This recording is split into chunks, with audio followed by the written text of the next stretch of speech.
Today, folks, we're diving into one Canadian stock to buy that we've been uncovering in the past with a lot of news coming to 2024. Is not only do we get some highlights, but some expectations and milestones here. But we're going to be getting into some of the pivotal volume increasing in this shipping company called Parcelpal. Joining us as always, CEO Rich Wheelis. Welcome back, sir. Thank you, Kyle. It's a pleasure. Yeah, and a pleasure to get you on. You've been a true turnaround story that I think is still being largely unrecognized by the market. And even just recently, I mean, the volume of the company's experienced in the United States is up 20% than originally projected. Do you want to kind of break down like what you're currently seeing on the ground floor?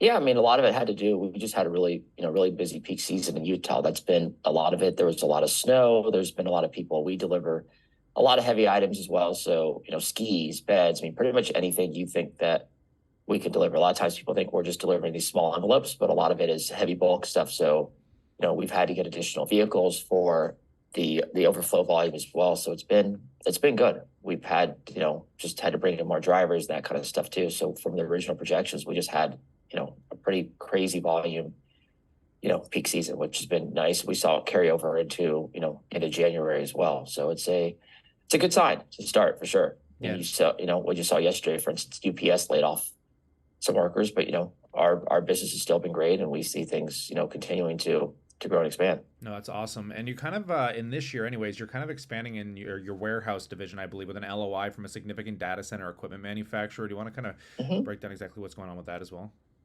Yeah, sure. So I mean, one of the things we're doing, it's strictly a warehousing deal. So I mean, there's two components to it. Number one, all we're doing is we're going to be hosting a bunch of ant miners in our facility, which are basically just computers for crypto mining. So we're going to host those in the facility, and we'll make money from the spread on the utility as well. And then we get paid essentially back the cost of the rent due to the occupancy as well. So, one of the things I've actually been focusing on more is more of a hybrid type of warehousing, which, hybrid basically means, digital plus a physical. So we have the digital piece covered, but there will be some room in the facility for us to do some traditional warehousing work, storage and cross-docking. Cross-docking, in case for a lot of people who don't know, is just basically taking off of a big line haul truck, putting on a smaller truck to be delivered to the end customer. Yeah, no, I definitely So we appreciate look the to, insight yeah, there. we look to get that started here in the next 6 to 8 weeks as well. So we've identified a couple of properties and just have some things to do, because as you know, in that space you have to find the power. So that's been kind of the piece based on the amount of miners that they want in the facility as well. Yeah, when we come back, we should probably kind of break down some of the math behind it. It's kind of interesting to say the least. But I mean, there's so much going on here. The vertical integration on the shipping side of it, from the vehicles to the Hmm. warehousing. What are you kind of expecting through 2024? I mean, what are you most focused on? What should investors pay attention to here?